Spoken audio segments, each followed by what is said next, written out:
Apa kabar teman-teman dimanapun kalian berada, semoga semua dalam keadaan sehat walafiat. Sehingga kali ini kita dapat bertemu lagi di channel ini yang membahas tentang eksperimen ide kreatif, tutorial tips, dan trik yang bermanfaat di kehidupan kita setiap hari. Sekarang kita lanjut membuat baterai abadi dari arang batok atau cangkang kelapa seperti pada video yang telah lalu kami upload. Hanya saja di video yang telah lalu saya mencoba membuatnya dari arang kayu dan hasilnya terlihat seperti pada video. Dan kali ini saya akan mencoba membuat baterai abadinya kembali dengan bahan utama 100% menggunakan arang cangkang kelapa yang akan kita proses sendiri full pembuatan dari awal sampai akhir. Teman-teman penasaran kan? Makanya tonton video ini sampai akhir ya.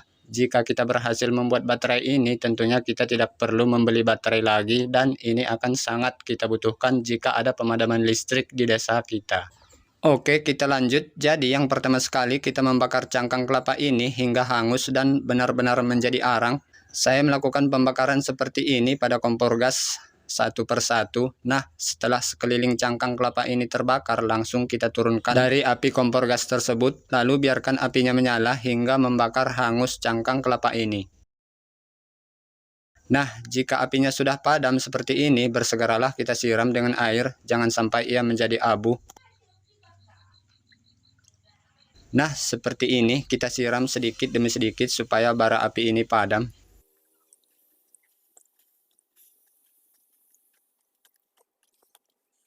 Selanjutnya kita ambil dan akan kita jemur dulu arang batok kelapa ini untuk mempermudah proses pengolahan berikutnya.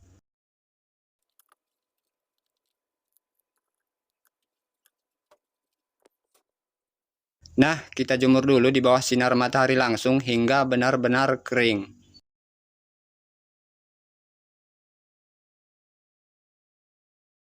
Dan inilah dia arang batok kelapanya. Ini sudah sangat kering dan akan kita haluskan menggunakan lesung. Jadi seginilah hasil arang cangkang kelapa yang saya bakar sebanyak 6 buah atau 12 buah jika terbelah dua. Tahap selanjutnya saya sudah menyiapkan lesung. Langsung kita masukkan arangnya ke dalam lesung ini.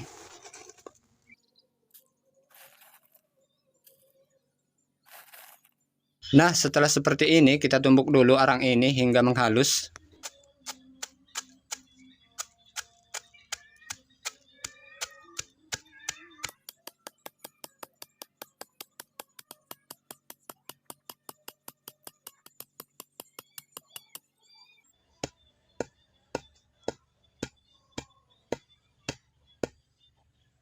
Nah, ini sudah lumayan halus teman-teman.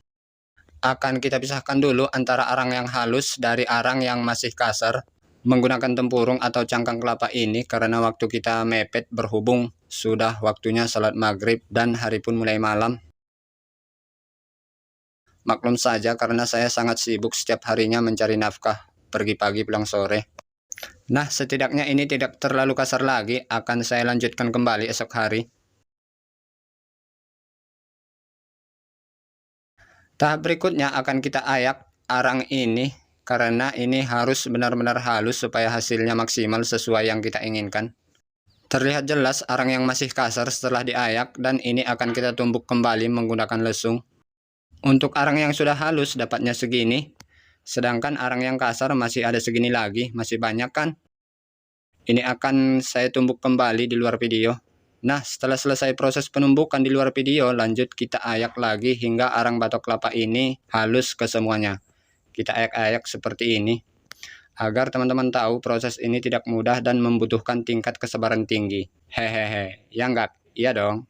Dan setelah kesemuanya halus, seginilah hasilnya. Oke, hari kedua sudah mulai malam, akan kita lanjutkan kembali esok hari. Kemudian kita siapkan kardus seperti ini, kardus apa saja boleh. Akan tetapi untuk hasil maksimal lebih bagus menggunakan tisu basah. Katanya sih, karena saya juga masih pemula dan tidak memiliki pengetahuan luas tentang perakitan baterai. Jadi kardus ini akan kita belah menjadi dua bagian untuk mempertipisnya lebih tipis lebih bagus. Dan kita gunakan satu lembar saja. Kemudian kita ukurkan pada lingkaran kaleng ini.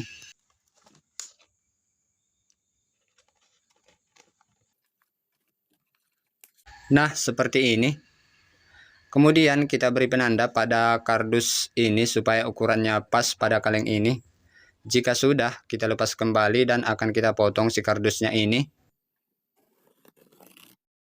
Berikutnya, sediakan juga potongan kardus membulat seperti ini untuk lapisan bagian bawah kaleng ini nantinya.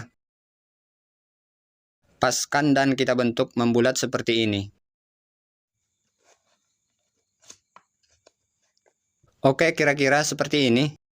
Selanjutnya akan kita masukkan ke dasar kaleng ini. Ditekan juga supaya ia merapat pada permukaan kaleng ini. Dan setelah selesai seperti inilah hasilnya. Berikutnya kita akan menggulung si kardus ini. Lalu kita masukkan ke dalam kaleng ini.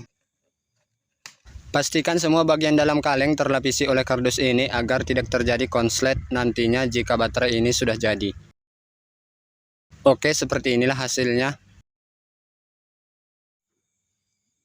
Kemudian kita sediakan air bersih setengah cangkir beserta garam dapur, ini adalah garam halus. Lalu kita larutkan garam ke dalam cangkir yang berisi air ini sekitar 2 hingga 3 sendok makan. Kemudian kita aduk hingga garam ini benar-benar larut. Nah, garamnya sudah larut nih. Dan inilah arang cangkang kelapa yang sudah saya salin ke dalam bejana ini. Berikutnya kita basahin dulu arang ini menggunakan air yang sudah kita larutkan garam tersebut. Selanjutnya kita aduk-aduk hingga air garam tersebut membasahi seluruh bubuk arang ini. Jika sudah, masukkan ke dalam kaleng ini hingga sepadat mungkin. Setelah bubuk arangnya sudah kita masukkan sedikit, lalu saya menancapkan benda ini tepat di bagian tengah kaleng ini. Ini adalah kabel tembaga yang sudah saya bentuk berulir seperti ini. Oh ya, pastikan kabel ini menancap tepat di bagian tengah kaleng ini. Lanjut, kita masukkan hingga kaleng ini terisi penuh.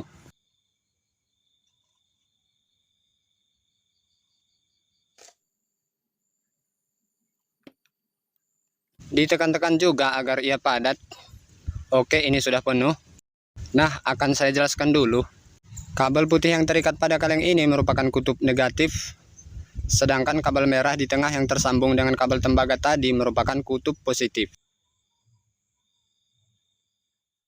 Baiklah, teman-teman sudah siap nih kan menerima kenyataan? Saatnya kita uji coba baterai buatan kita ini benarkah dapat menyalakan lampu LED berukuran 3 volt ini hanya dengan arang batok kelapa dan air garam beserta kabel tembaga plus kaleng bekas yang 100% tanpa modal dan hanya mengandalkan 1 unit ini saja. Terlihat sama sekali tidak ada tanda-tanda kehidupan pada lampu ini. Padahal lampu ini menyala sudah saya coba pada batu baterai. Dan saya tidak penasaran karena saya sudah mengerti, tetapi tidak apa-apa, akan saya buat bentuk yang berbeda untuk elemen kabel tembaga yang tersambung dengan kutub positif yang berada di bagian tengah kaleng ini.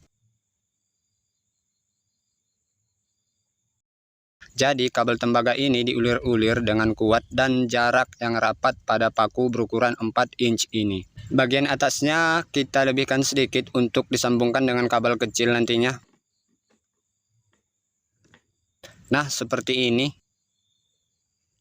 Dan ini sudah jadi, seperti inilah hasilnya. Berikut inilah hasil akhirnya dan akan kita uji coba kembali apakah baterai ini mampu menyalakan lampu 3 volt ini. Baiklah, akan saya tancapkan tepat di bagian tengah kaleng ini.